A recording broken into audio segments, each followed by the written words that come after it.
Ladies and gentlemen, we're here with another Women's Empowered podcast, and I'm here with Julia, or Julie. Julia. Julia? Okay, I got it right the first time. All Yeah. right. All right, dear, if you want to go ahead and tell us what you do. Yeah, so I am Julia Ravey, and I am currently a final year PhD student at University College London, which is in London, United Kingdom. The school is called UCL as well, and it's a really great university, especially for neuroscience, and that is what I study. So I am studying the brain, and particularly I am looking at Alzheimer's disease. So I'm studying why some people get Alzheimer's disease and why don't others. So that's sort of like my general area of research, really. Yeah. Amazing. So, what have you found out? Like, why do some people get Alzheimer's and some people don't? It's a very complicated question. A lot of the literature so far has really focused on trying to understand the genetics of Alzheimer's. So if you inherit genes from your parents, which may predispose you to getting Alzheimer's disease. And not a lot of people know this, but only like less than 1% of cases of Alzheimer's are pure genetics. So you inherit a gene from your mum or your dad, and that mutation in that gene means you will definitely get Alzheimer's disease. That's like less than 1%. So over 99% of cases are sporadic, we call them, or occurring randomly. So it's sort of about trying to understand why these cases come up, how individuals are more susceptible to getting the disease than others. And what my work tries to do is I'm trying to separate what Alzheimer's disease actually is into different diseases, because there are many people with Alzheimer's disease diagnosed, but they all present in different ways. So if you meet two people with Alzheimer's, no two are the same. And what my research aims to do is to try to break apart Alzheimer's disease using biology. So is there a difference between someone who has a very fast type of Alzheimer's, so declines very quickly, compared to someone who has a slow type of Alzheimer's? So my research is trying to look more at the biology of the different types of Alzheimer's, and hopefully this can tell us a little bit more about why some people are more susceptible to Alzheimer's than others by just classifying them into more specific diseases. Absolutely, yeah. I didn't even realize that, like, well, I guess it makes sense that there's different categories and different ways it comes about. And do you find people with head injuries are susceptible to Alzheimer's? So there is a type of dementia. So Alzheimer's disease is the main type of dementia, but there are many other different types of dementia. And there is a type of dementia called CTE, or chronic traumatic encephalopathy. Nice long word, so we just call it CTE. But you might have heard of it because this is a type of dementia which is found more readily in people who've played contact sports, so like American football, or who have done boxing, rugby, individuals who've had basically a lot of blows to the head. And this causes a type of dementia which occurs later on in life again, but it's normally in these people who have had a lot of blows to the head, and they think it's the impact that changes something cellularly, so something in the brain changes, and that then induces the death of brain cells. So that is a type of dementia, yeah, that does come about normally through contact. Absolutely, yeah.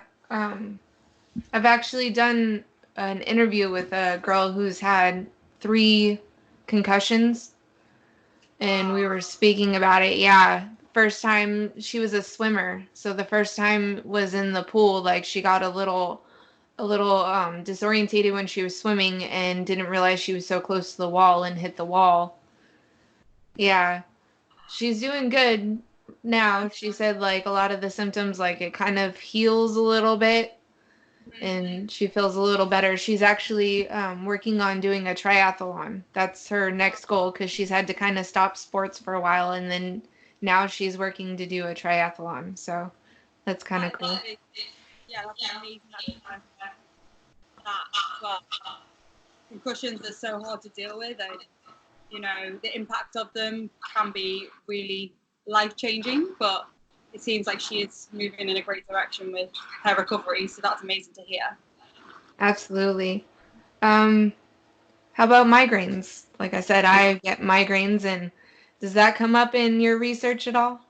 Migraines is something that I don't cover, and it's something that I haven't really studied. I studied headaches. I remember I did one lecture way back in like my third year of undergraduate degree on headaches and cluster headaches, but I think with migraines, I'm not sure. Like, it's one of those subjects again because each individual with a migraine is rather unique with their, you know, their presentation or probably their reason why they're getting it. It's hard to sort of categorize migraine versus non-migraine because the migraine group is so diverse within itself. And that's something we struggle with Alzheimer's disease because for all the clinical trials, drug trials, you're classified as having Alzheimer's or not. But the group that has Alzheimer's is so heterogeneous. It's such a mixed population that a drug might work on 10% of those cases, but comparing it to controls, it doesn't come out as significant. And I think it's a similar case with migraines because the population of people who have migraines are all very different. It's going to be more about pulling that one group apart into subgroups to try and then categorize why these things happen to certain people. But yeah, like interesting subject and something that definitely plagues a lot of people. So we need to find progress with headaches and migraines.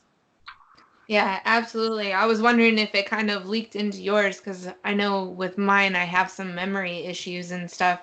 So I didn't know if like that's a category that you see coming up. That'd be interesting to find out and maybe get a little Yeah, insight. yeah. I'd like to read up on that.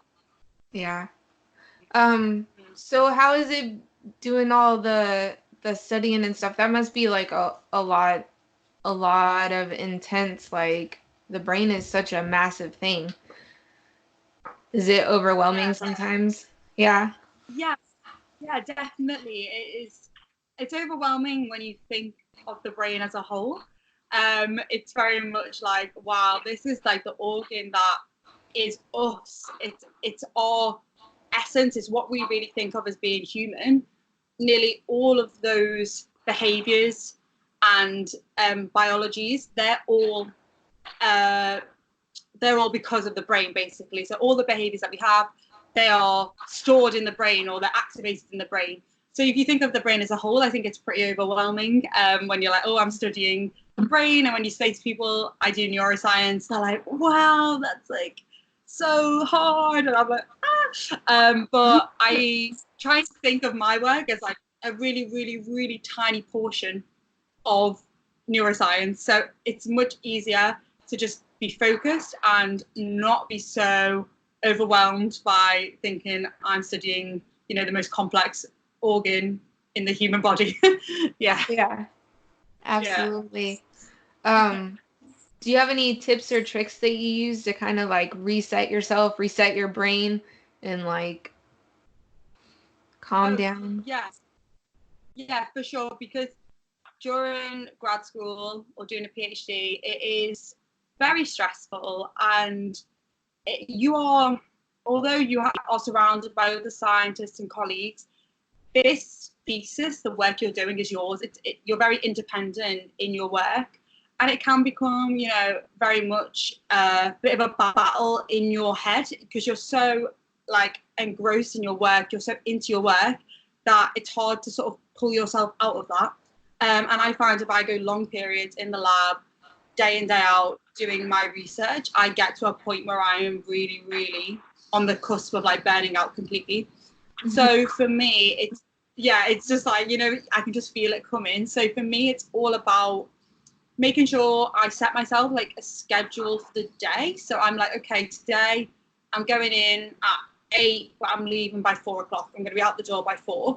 And I will just do all my work in that time. And that for me now, I'll have lunch very quickly, like 10-minute lunch, but I'll just get everything done.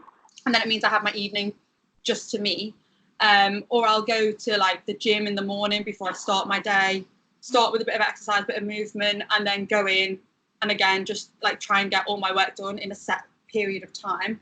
Because it's so easy to just be like, oh, I'll stay another hour, oh, I'll just finish this other experiment, I'll start this now, and you end up doing 12-hour days for like a few weeks on the run, and it's really, really difficult. But because it's your work, you want it to be the best it can be. And I used to think being the best it can be means me working hours and hours, but really for my work to be the best representation of my abilities, I need to be in the best headspace too. So I need to take care of myself and my mental health and making sure I am taking a break, and that way my work will flourish as well if I'm in a better state. So yeah, Absolutely. That's perfect. Do you find yourself like you've gotten used to leaving your work at the lab? Do you find yourself like thinking about it later on, or do you like stop yourself and reset? I I definitely have had nights where I wake up in the middle of the night and I'm like, oh, I've forgotten to put this thing in the fridge, or I will dream about my experiments, and that's when I know I'm doing too much, and I'm literally dreaming about things going wrong in the lab. That's when I know I'm doing too much. But I think it's only natural to take your work home with you mentally. But I've got quite a long commute, so my commute's about 45 minutes each way. Just the life living in London, because London is very expensive, so you normally live like a little bit further out from the centre. And although commuting isn't the funnest thing to do, it does give you a good period to both switch on and switch off. So on the way in, I start to think about, okay, what do I want to do today? What's important to me today? I can get my head in the game there. And then on the way home, I can decompress a bit and think, right, okay, what can we leave for tomorrow? Leave it behind. And then I get home and can just relax a little bit more.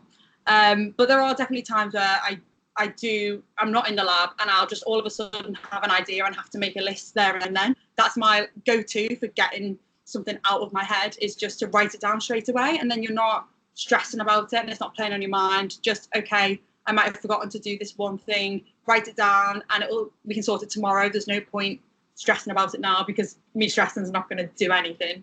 So yeah, that's some, like, I do take it home with me, but I try my best to be strict with myself and think, no, this is your time and your PhD can wait.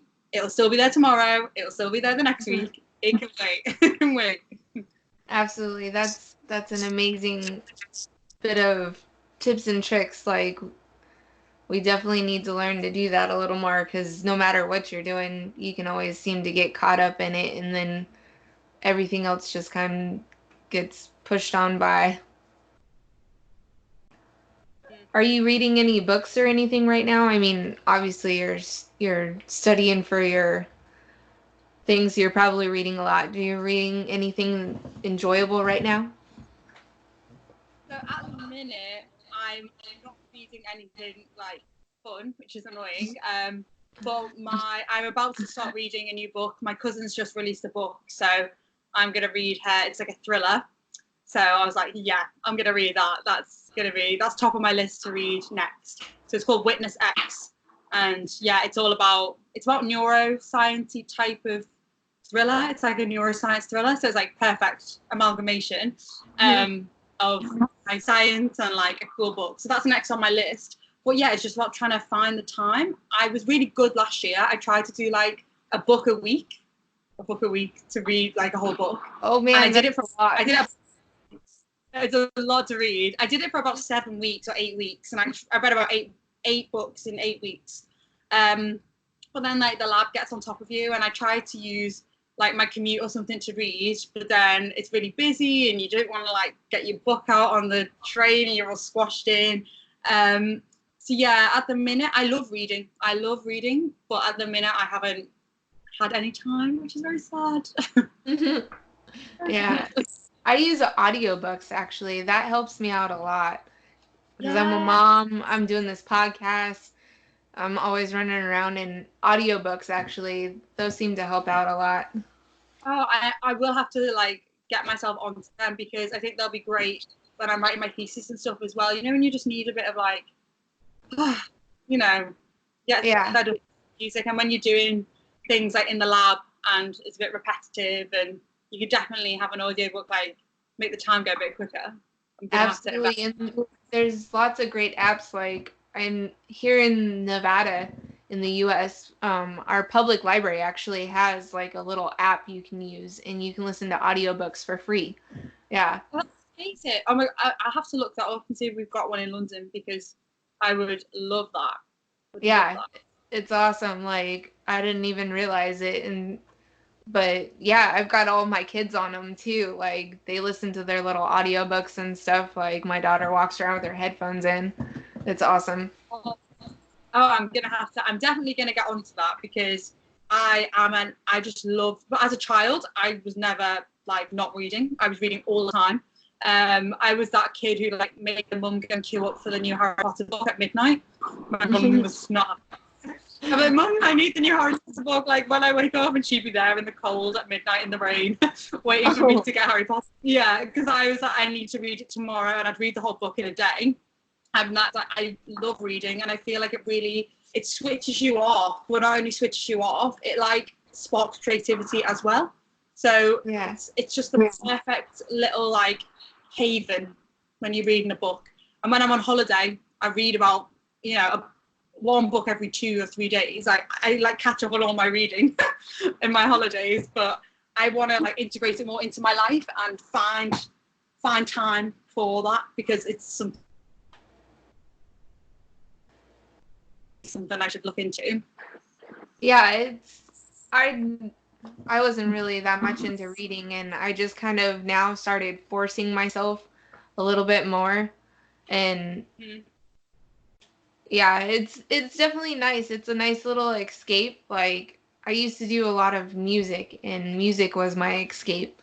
But these audiobooks have like put it to like a new level where like I don't know, it hits a different part of my brain. And so Yeah, it's definitely nice. It helps my brain reset a little bit and adds a little bit of creativity in there too. yeah, for the perfect combination of like relaxing and creativity. I like it. Yes. Um, is there any women that you look up to that have empowered you? So there are several women definitely like in my life that I really look up to as role models in many different respects, really. So like my mum is definitely the biggest female role model that I have. She is now a head teacher of a primary school, so like a school for children I think she's got age 3 to age 11. She's a head teacher that's in a school. And my whole childhood until I was about 15, my mum worked part-time because she wanted to spend time with me and my younger sister. So she sort of like gave up that type of, really like traditional career progression that you have as a teacher. You work a certain like job full time and then you move up and up. My mum gave a lot of that up to be with me and my sister. But then when I turned 15, she just like managed to like basically do the whole career in like 7 years, like, because she's such an amazing woman.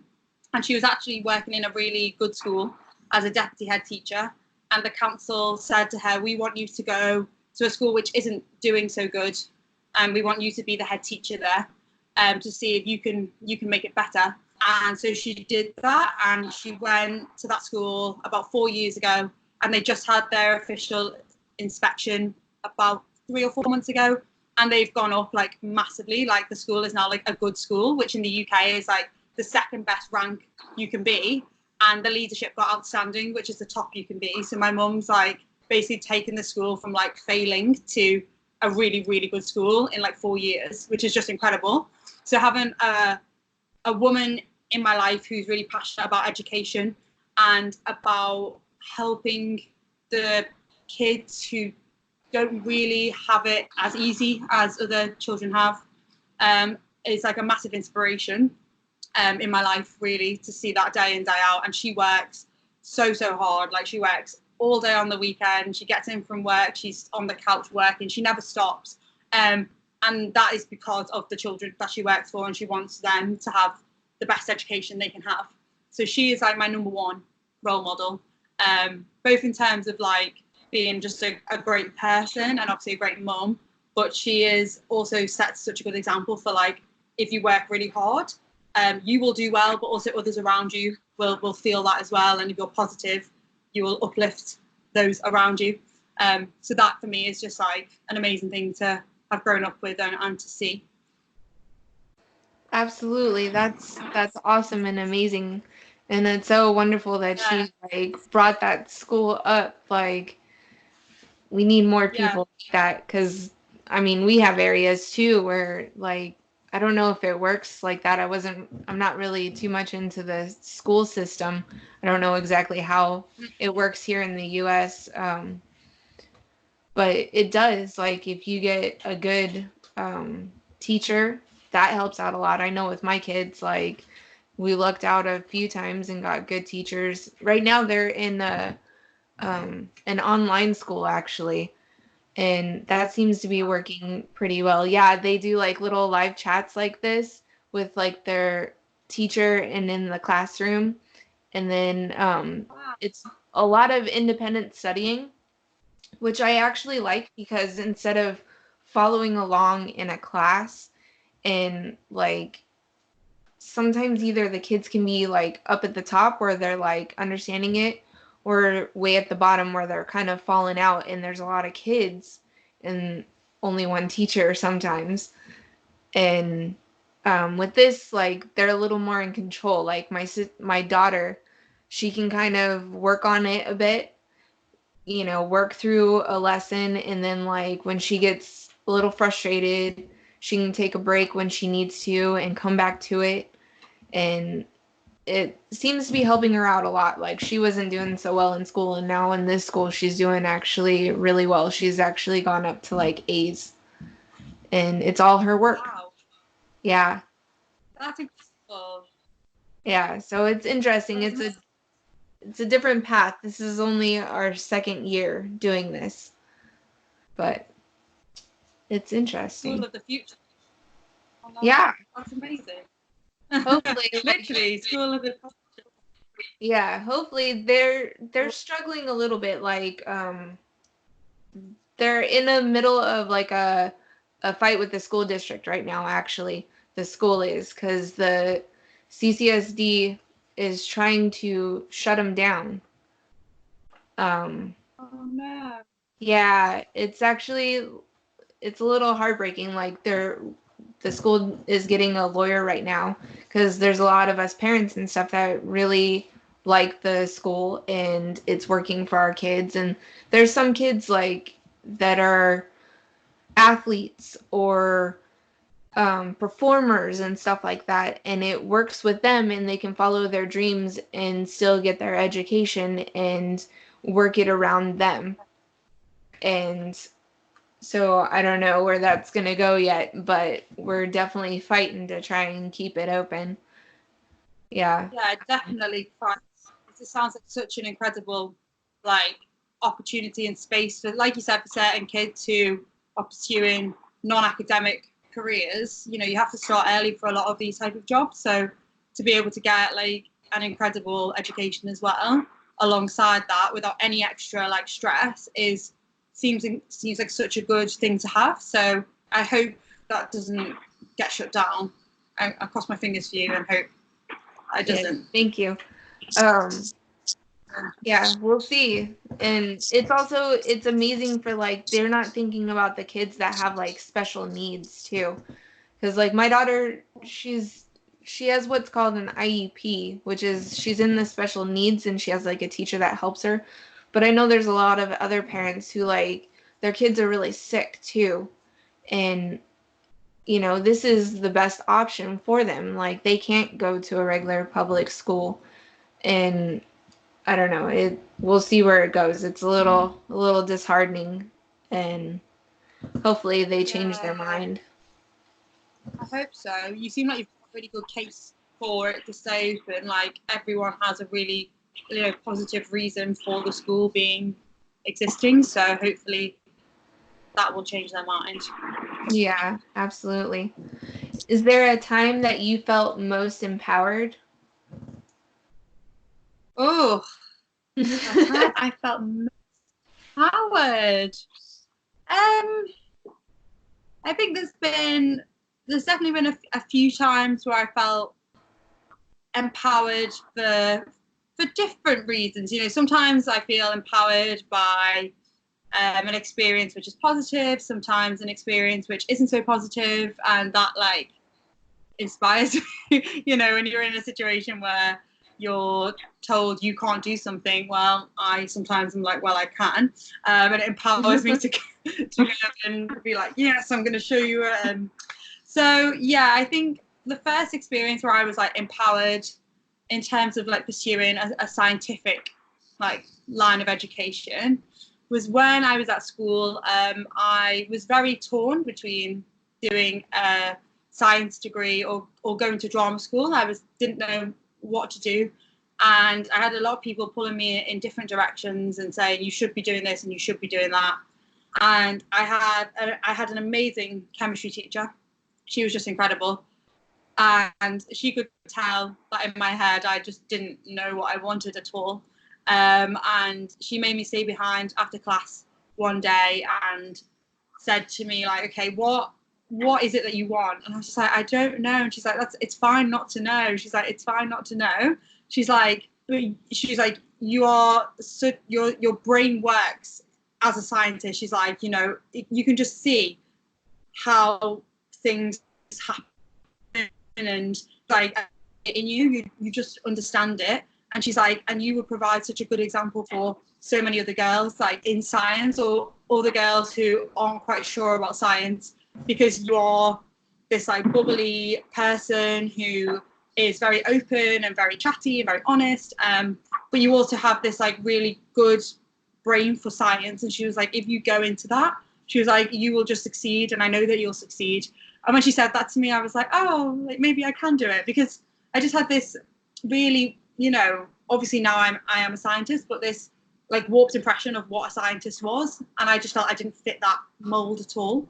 I thought to be a scientist you had to be quite introvert or like just very studious, and science had to be your life, really. Like you couldn't have anything else outside science. And this teacher just said to me like, no, it's not like that at all. Like you can still be you and be a scientist. Like the two don't have to be separate. Like bring yourself to your science. And that's what I did. You know, I think that chat with her was the chat that made me go, yeah, I can do this. I want to be a scientist, and I'm going to show that not all scientists have this sort of stereotypical like how we perceive a scientist. I want to sort of change that, and that really like pushed me to go and study science. So I'm very grateful for her, because you know I wouldn't be where I am now doing a PhD, never mind, you know, anything else without that chat, that one conversation that we had. So that was really, yeah, amazing. And I still keep in touch with her now, which is nice. That is awesome, and it is wonderful because we do need more women in science. Like, I mean, is it still like a male dominated? You're like absolutely in it, but it, you know, to me, it seems like there's still a lot. Like, I know just even searching through Instagram, it was hard to find. It's sometimes hard to find females in certain sections like science. And so it's important. Like, we can do it, and our sometimes our insight probably will see something they don't, and we can make it further Exactly. than they can. Yes. I agree. I agree completely. I think at the minute there are a lot of amazing women coming through, especially in my department and in my university. There are a lot of incredible young female scientists. But if you look to like the more senior scientists, a lot of them are male. So hopefully, as time goes on, the females now that are coming through will filter through up to that top layer of scientists, and then once there are really strong, powerful females up there, they can be the ones to like really like implement good change for attitudes of people in science as well. But I think it's just important for young girls to have role models in every single career path, and to show girls that they can be any career, they can have any career they want, they can be any job they want. Their gender does not hold them back. And, you know, we just had International Women's Day yesterday. Yes. I think that is, you know, so important, because like for me growing up, I didn't know any female scientists. Like that wasn't even, the only female scientists I knew were teachers at school. So for me, the career path I saw was, you either go to university and do science and become a science teacher, or you go to university, do science and become like a stereotypical scientist, which I just didn't feel like was me, because I'd never seen a scientist who was like me at all. So it just seemed like there would be a career there. But like hopefully there are so many now amazing people on social media who are young scientists who are trying to change the face of what a scientist is. And they are like inspiring, hopefully, like around the globe, many young females to go into the field, because science is for everyone. You know, it affects every single one of us. There isn't a conversation that goes by where a scientific question isn't brought up. You know, there's just so much more to know and to learn. And if you're curious, there will be something in the science world that you can like tag that curiosity onto and really like dig deep into it. And I think that's what is the important message, is like what a scientist is to be really interested in something and to want to learn more about that thing, rather than just like being in a lab and pipetting, which is what I thought a scientist was just like, oh, you go into a lab and you like just pipette. So yeah, I think it's more about the thinking process you have as a scientist, and that's what needs to be shown to everyone. You can be an artist and a scientist, you can be a performer and a scientist, you can be an athlete and a scientist. Like, you don't just have to be the singular scientist. And showing that to people, and especially girls, will hopefully bring so many more talented minds into the field who can give that other perspective. Absolutely. That's absolutely. And it's awesome, like the whole social media and like our own like sharing and all of this, it's absolutely amazing, and it's bringing so much light, and it is paving the way like to make it easier. And all those women before us that like paved the way into these new careers and stuff like that, it's definitely, it's something cool to watch. Like there were so many women like not that long ago that worked so hard. Like me and my daughter in this online school, she had a project about women's suffrage. Like I was never taught that in school. Like I had no idea. And so like we started looking into it and stuff with like the suffragettes and stuff like that. And you know, they fought so hard, like gave their lives and stuff so that we could do simple things like vote. And you know, and that just eventually rolled into the rest of our rights, and like being able to work and being able to work a decent job and getting paid a decent wage and all these other things. And so it's absolutely amazing, and it's crazy to see like how far it's come. Yeah, no, I completely agree. Like, we've come a long way in a century, you know. Women's suffrage was what, like early 20th century. It's like, it's not long ago in the like history of humankind. It's not that long ago. So like in 100 years, we've done a lot, but we still have, you know, there's still a lot more to be done, I think, in terms of just like just women's career progressions and us being, you know, just looked on as equal in every single career. I hope that does eventually happen. I'm sure it will. Absolutely. It's getting there. It's getting there. We're all working on it. Yeah, we're all working on it. All right. Is there any advice you would give to a younger generation? Is this advice in terms of like PhD, or advice in terms of just general advice? How about both? How about both? Okay. So my general advice would be to the younger generation would be to follow your passion, basically. So if you're passionate about anything, try and incorporate that into like your life and your career. Because if you're passionate about your job, then you will just like really, really enjoy working. You will just have a better quality of life. So for me, it's all about doing what you love, and it doesn't matter about, you know, how much money you get and, you know, all these material things. It's about having that inner love for what you do. So my advice always to young people is, what do you want to do? How do you think you can do that? Set your goal and go, because that is, the sooner you start, like the sooner it'll happen. So really for everyone, it's just to follow your passion. And then in terms of PhD work, I would say anyone who's thinking of doing a PhD, you need to have a reason to finish the PhD, not to start. I think a lot of, well, not a lot of people, but I think there are certain people who want to do a PhD for the title and the acclaim of, you know, being a doctor or something, or they fall into it because it's like, oh, it's the next step. You know, I've done a bachelor's degree, I've done a master's degree, I may as well do a PhD. And I would always just say, like, before you accept any project or before you sign yourself up for any PhD, is to really have, why do I want to finish this? What do I want to get out of this? What do I want to discover?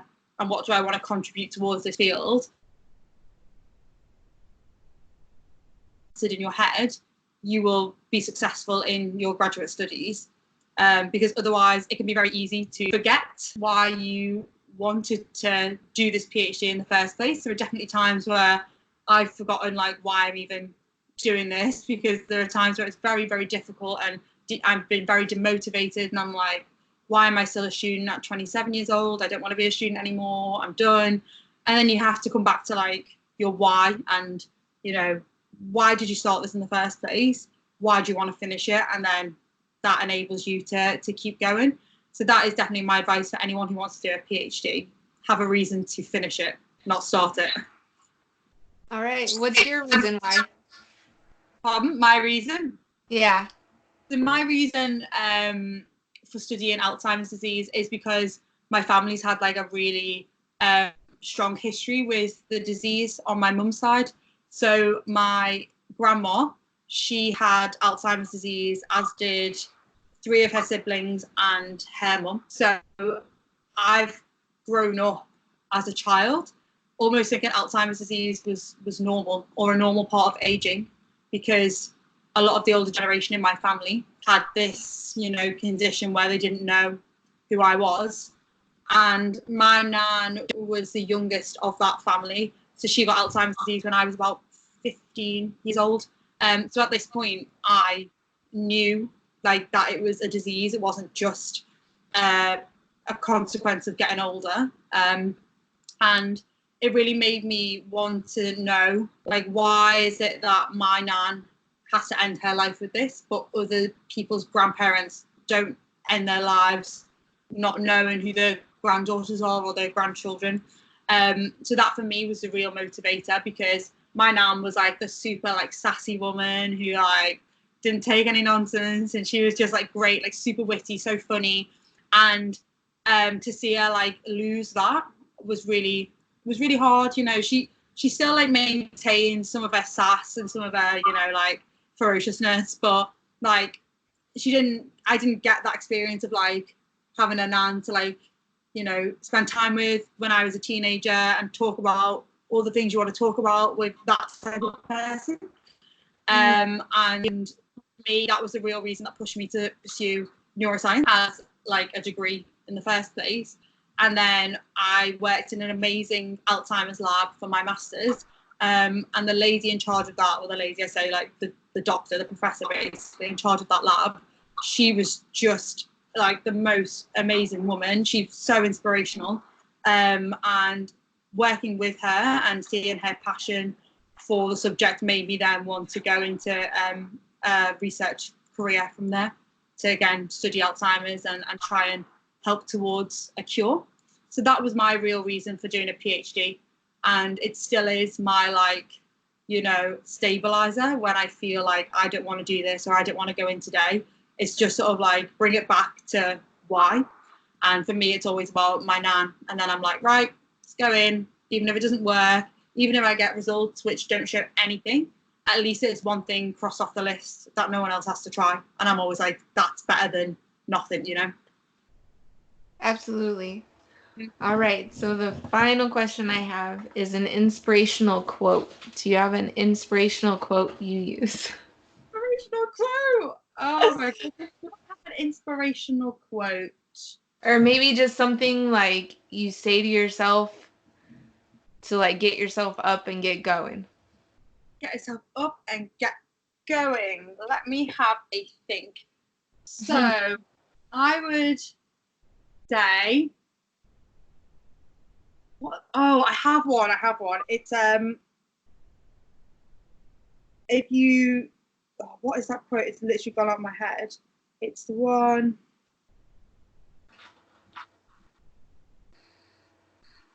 It's what's, oh my god, it's actually gone out of my head. I know what it is and I can't say it. It's better to try.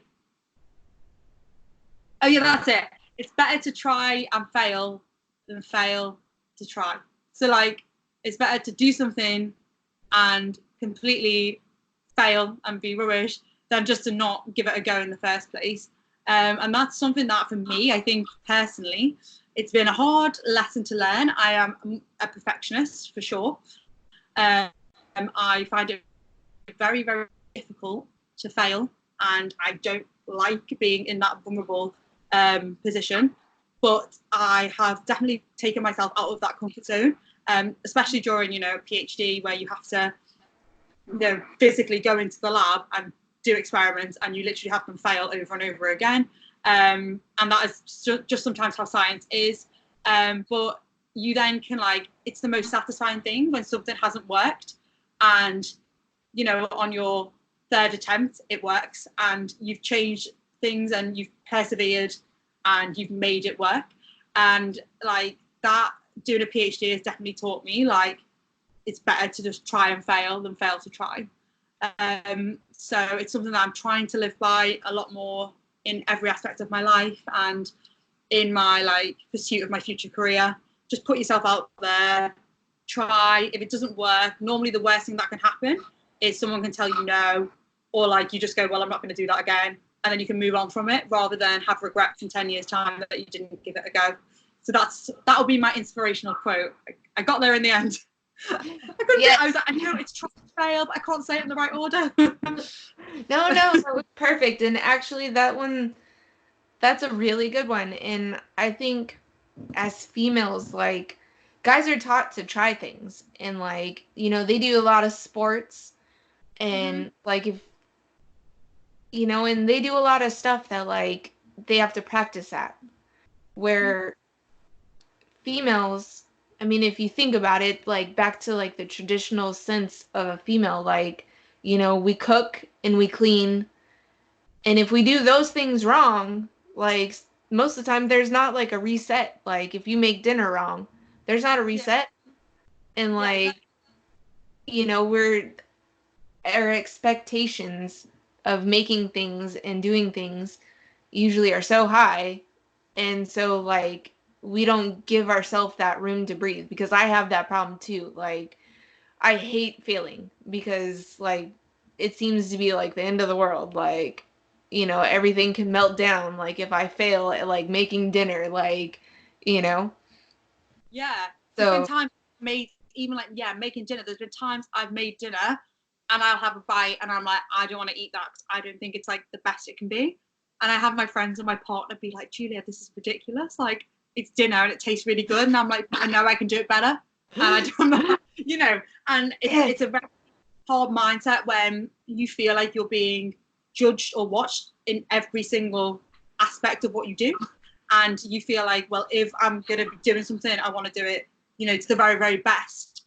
But that can be so inhibiting, because then sometimes it's like, well, if I can't do that to my best, I'm just not going to do it, because then people won't know that I'm not good at that, or that I'm, not the best at that.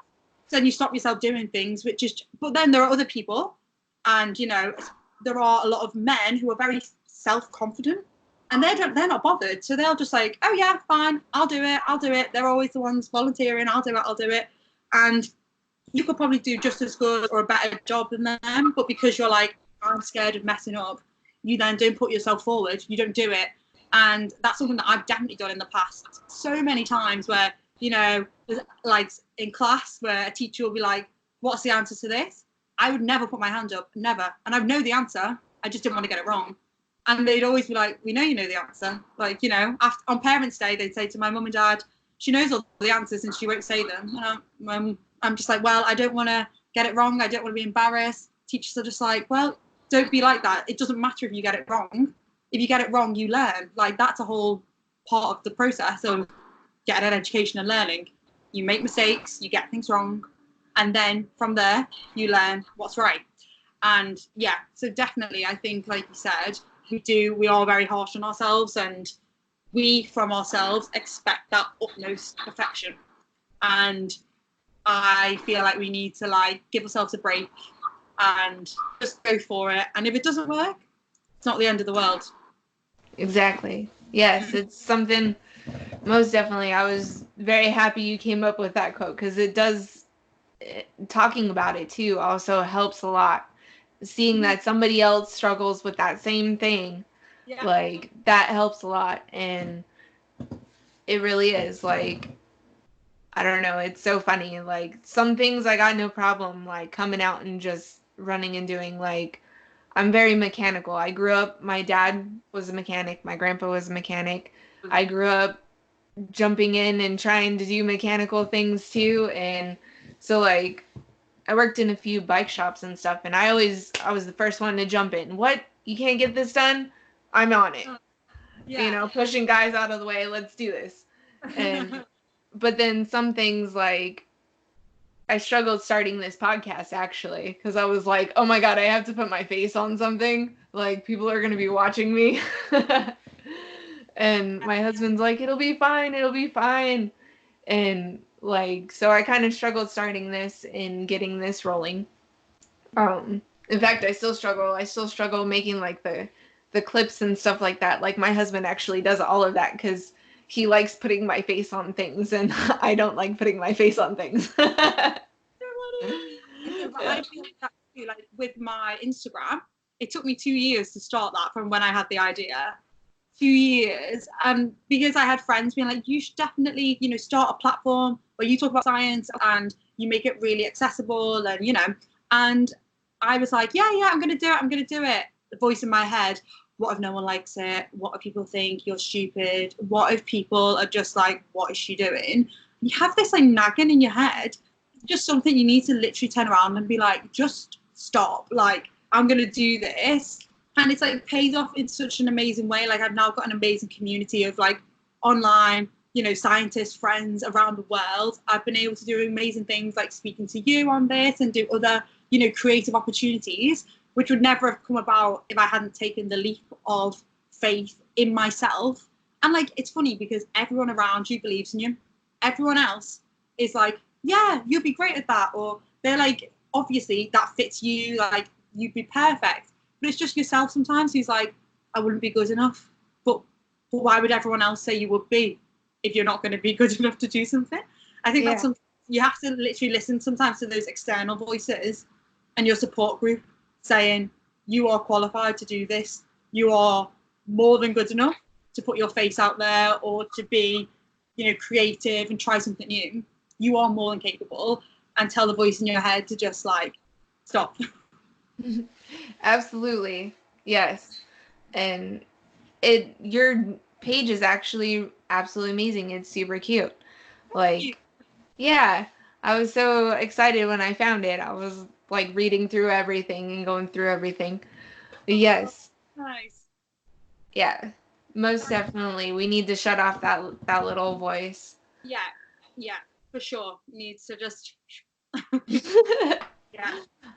All right. Well, this has been a absolutely amazing podcast. I'll let you finish with the rest of your night, and You know, for me, I'm just about to like have a nice bath and like chill out. And I feel like for you, you've just got to like start the day.